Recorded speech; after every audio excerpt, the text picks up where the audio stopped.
Hello students, पिछले video में हमने चर्चा की थी फ्यूडलिज्म के बारे में, यानी कि सामंतवाद के बारे में। पिछले वीडियो में हमने समझा था सामंतवाद की पृष्ठभूमि को। इस वीडियो में हम समझने वाले हैं सामंतवाद क्या है, व्हाट इज फ्यूडलिज्म। हम सामंतवाद के फीचर्स को समझने वाले हैं, इसके स्ट्रक्चर्स को समझने वाले हैं और इससे रिलेटेड कुछ टर्मिनोलॉजीज को भी समझने वाले हैं। पिछले वीडियो में जब हम सामंतवाद के उदय की पृष्ठभूमि के बारे में बात कर रहे थे तो हमने समझा था रोमन साम्राज्य के बारे में, रोमन साम्राज्य के पतन और उसके बाद कैरोलिंगियन एम्पायर की स्थापना के बारे में, जिसका सबसे महान नेता होता है शार्लमेन। शार्लमेन या चार्ल्स महान भी जिसे कहा गया है, उसके बारे में हमने बात की थी। चार्ल्स महान या शार्लमेन की मृत्यु के बाद कैरोलिंगियन एम्पायर पर संकट के बादल मंडराने लगते हैं। ऐसा इसलिए होता है क्योंकि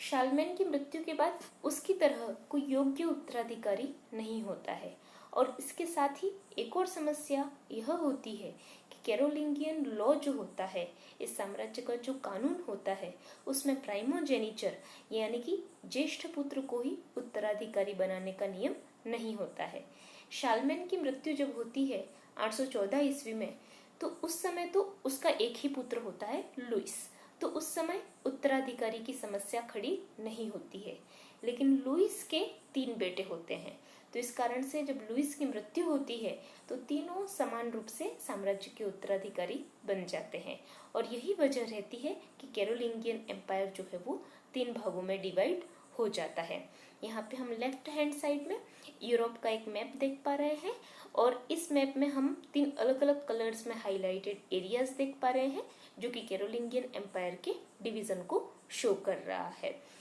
जब साम्राज्य इस तरीके से 3 भागों में डिवाइड हो जाता है तो कमजोर हो जाता है निश्चित तौर पर, और इसी समय पर क्या होता है, कुछ जनजातियों के आक्रमण वापस शुरू हो जाते हैं, जिससे कि नॉर्थ से विकिंग्स नाम की जनजाति का आक्रमण होता है और पूर्वी भाग से मैग्यार्स नाम की जनजाति का आक्रमण होता है।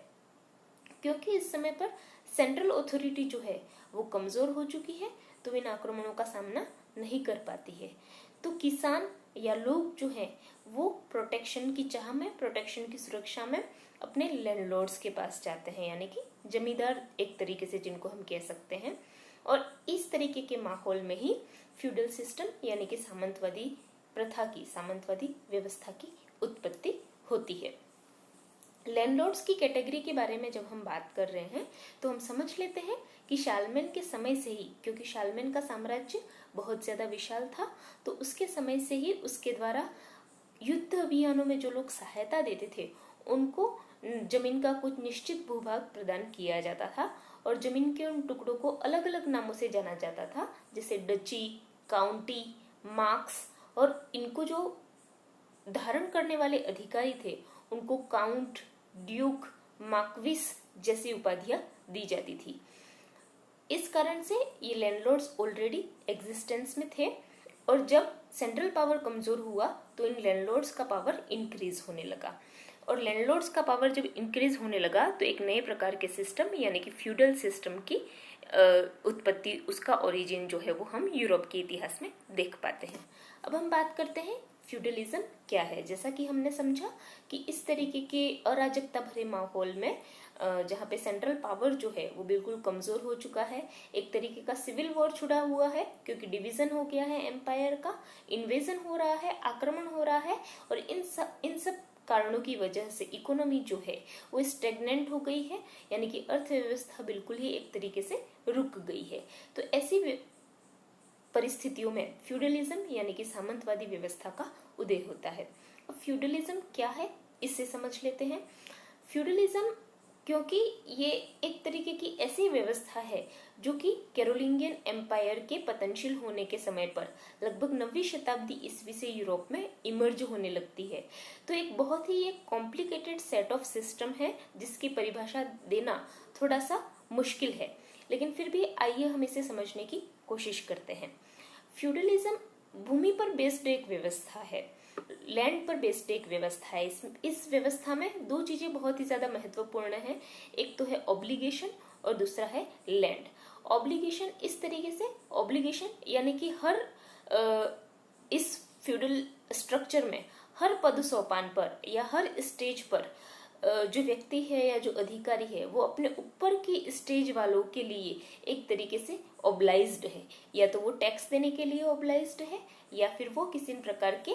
आर्मी का सपोर्ट देने के लिए ऑब्लाइज्ड है। जैसे हम यहाँ पे देख रहे हैं कि फ्यूडलिज्म जो है वो दो ग्रुप ऑफ नोबल्स के बीच का एक एग्रीमेंट है, लॉर्ड्स और वसाल के बीच में। लॉर्ड वही लैंडलॉर्ड जिसके बारे में हमने बात की अभी, लॉर्ड वह है जो कि एक पावरफुल नोबल है जो लैंड को ओन करता है, जिसके जो अख्तियार रखता है, जो अधिकार रखता है लैंड पर और लोगों की जिंदगी पर, या लोग उसको टैक्स पे करते हैं। ये लॉर्ड जो है वो अपने नीचे लेसर नोबल्स को या छोटे जमींदारों को लैंड देता है अपने ही लैंडलॉर्ड एरिया में से। वो जो लैंड ओन कर रहा है उस एरिया में से वो कुछ लैंड अपने नीचे के नोबल्स को देता है। ये जो नीचे के नोबल्स हैं उन्हें कहा गया है वसाल्स। इसका हिंदी होगा अनुचर, यानी कि जो हायर नोबल को या जो लैंडलॉर्ड को फॉलो करते हैं एक तरीके से। ये वसाल्स को जो लैंड दी जा रही है उसे बेनिफिस या फिफ कहा जाता है, और इसके बदले में उस वसाल को एक आर्मी मेंटेन करनी होती है अपने लैंडलॉर्ड की सहायता के लिए। तो जब भी लैंडलॉर्ड पर कोई संकट आए या उसके एरिया पर अगर किसी दूसरे लैंडलॉर्ड का या किसी भी अन्य पावर का अटैक हो तो उस समय सुरक्षा के लिए वसाल जो है वो अपने लैंडलॉर्ड के पास पहुंचता है। ये पूरी वसालेज की जो प्रैक्टिस है इसमें जो वसाल है यानी कि जो अनुचर है उसे अपने लैंडलॉर्ड के प्रति एक स्वामी भक्ति की शपथ लेनी होती है। और स्वामी भक्ति की ये जो शपथ होती है उसमें ये बात इंक्लूड होती है कि वो वसाल जो है वो एक तरीके का जो कि नाइट है, नाइट यानी कि योद्धा जो है, वो अपने स्वामी को यानी कि अपने लैंडलॉर्ड को, अपने सामंत को क्या करेगा, सहायता प्रदान करेगा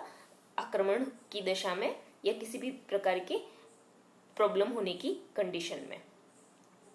आगे चल करके क्या होता है, जैसे एक लैंडलॉर्ड है या एक फ्यूडल लॉर्ड है, उसके अंडर एक वसाल है, लेकिन ये जो अगला वसाल है वो भी अपने अंडर मल्टीपल वसालेज क्रिएट कर लेता है, यानी कि वो भी अपने अंडर अनुचरों को रख लेता है। तो एक प्रकार की मल्टीपल वसालेज की प्रथा जो है वो डेवलप हो जाती है। जो चीजें हमने समझी हैं यहाँ पे, जो टर्मिनोलॉजीज, उसको हम यहाँ पिक्चर्स के थ्रू समझने की कोशिश करते हैं। जैसे हमने बात की फ्यूडल लॉर्ड के बारे में, तो फ्यूडल लॉर्ड एक तरीके का लैंड ओनर है जिसके पास पावर है और जो अथॉरिटी रखता है दूसरे लोगों पर, जो शक्ति रखता है अपने वसाल्स पर या फिर अपने लैंड एरिया में उस सामंत का जो क्षेत्र है उसमें रखने वाले किसानों पर। उसके बाद हम बात करते हैं वसाल कौन है। तो वसाल जो कि यूजुअली अ नाइट है, यानी कि एक योद्धा है जो अपने स्वामी के प्रति स्वामी भक्ति की शपथ लेता है और जो लैंड उसे दी जा रही है, जो बेनिफिस या फिफ उसे दिया जा रहा है, उसके बदले में वो अपने स्वामी की सेवा करने का प्रॉमिस करता है। नाइट जो कि वसाल ही है एक तरीके से, तो नाइट एक तरीके का प्रोफेशनल योद्धा है मिडिवल यूरोप में, जिसकी इमेज हम यहाँ पर देख पा रहे हैं। सर्फ जो है वो कहा गया है किसानों को, जो कि मिडिवल यूरोप में, क्योंकि लैंडलॉर्ड का जो एरिया है या फ्यूडल लॉर्ड का जो एरिया है वो बहुत सारे गांवों को मिला करके बना है, और उस गांव के जो किसान हैं वो एक तरीके के अर्धदास की सिचुएशन में है। अर्धदास इसलिए कहा गया है क्योंकि जिस जमीन पर वह खेती कर रहे हैं वह जमीन दरअसल उनकी नहीं है, वह जमीन तो है फ्यूडल लॉर्ड की।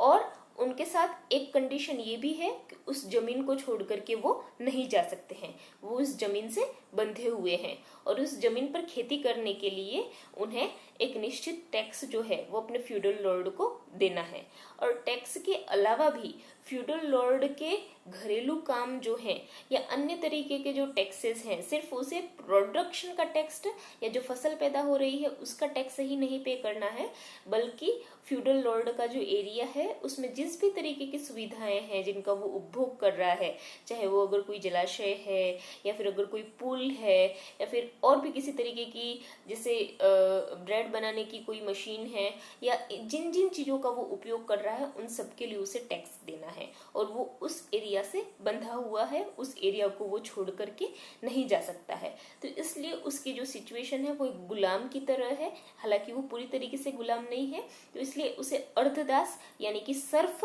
कहा गया है मिडिवल यूरोप में। तो यहाँ पर हम एक फ्यूडल स्ट्रक्चर को समझने की कोशिश करते हैं। एक फ्यूडल स्ट्रक्चर को यहाँ पे कहा गया है मैनोरियल सिस्टम।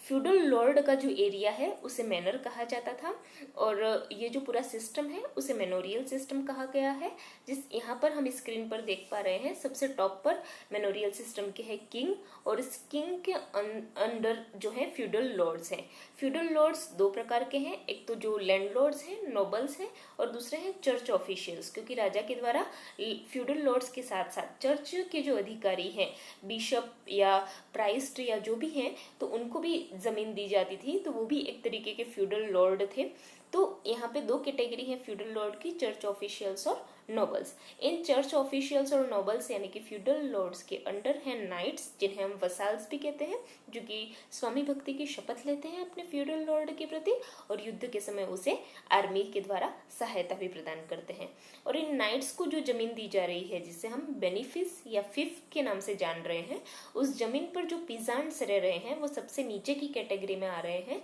और जिन्हें हम सर्फ या अर्धदास भी कह सकते हैं। तो ये एक तरीके का स्ट्रक्चर है मैनोरियल सिस्टम का। जो मैनर जो है यानी कि फ्यूडल लॉर्ड का जो एरिया जो है, जो जैसा कि हमने कहा कि वो एक या दो गांवों से मिलकर के बना हो सकता है, एक बहुत ही विशाल एरिया है। तो उस फ्यूडल लॉर्ड का जो मैनर है वो कुछ इस तरीके की इमेज के तौर पे दिखता है, जिसमें सेंटर में एक कैसल यानी कि दुर्ग बना हुआ है उस फ्यूडल लॉर्ड का, जिसमें वो फ्यूडल लॉर्ड रहता है, और आसपास का जो पूरा एरिया है वो एक तरीके की खेती की जमीन है, और विलेज के जो किसान है वो बहुत ही छोटे घरों में रहते हैं, और अमीर और गरीब के बीच की जो खाई है वो यहाँ पर बहुत ही पोइगनेंटली यानी कि बहुत ही बारीकी के साथ और बहुत ही सटीकता के साथ आप देख सकते हैं कि फ्यूडल लॉर्ड तो कितने शानदार महल में, शानदार किले में रह रहा है, और उसके ऐशो आराम के लिए बहुत सारे साधन हैं। लेकिन विलेज में जो रहने वाला पेजेंट है या जो अर्धदास है, उसकी सिचुएशन इस समय पे बहुत ही प्रॉब्लमेटिक है, और वो बहुत ही गरीबी में और इस तरीके से संकटों के साथ अपना जीवन यापन कर रहा है। तो ये एक तरीके का मैनर का पिक्चर है, एक तरीके का मैनोरियल सिस्टम है, जो कि फ्यूडलिज्म की एक विशेषता है। हालांकि हमने इस फ्यूडलिज्म को समझने की कोशिश की है, तो ये लेकिन जो फ्यूडलिज्म आया तो उस दौर में, उस परिस्थिति में, 9वीं शताब्दी 9वीं 10वीं शताब्दी में जब ये इमर्ज होता है, तो उस समय ये समय की आवश्यकता के अनुसार एक अच्छी व्यवस्था होती है, लेकिन आगे चल करके ये व्यवस्था एक उत्पीड़नकारी व्यवस्था में बदल जाती है, और आगे बहुत सारे ऐसे कारण होते हैं जिनकी वजह से इस फ्यूडल व्यवस्था का, इस सामंतवादी व्यवस्था का पतन होता है, जिसके बारे में हम अगले वीडियो में चर्चा करेंगे। आज के लिए इतना ही, धन्यवाद।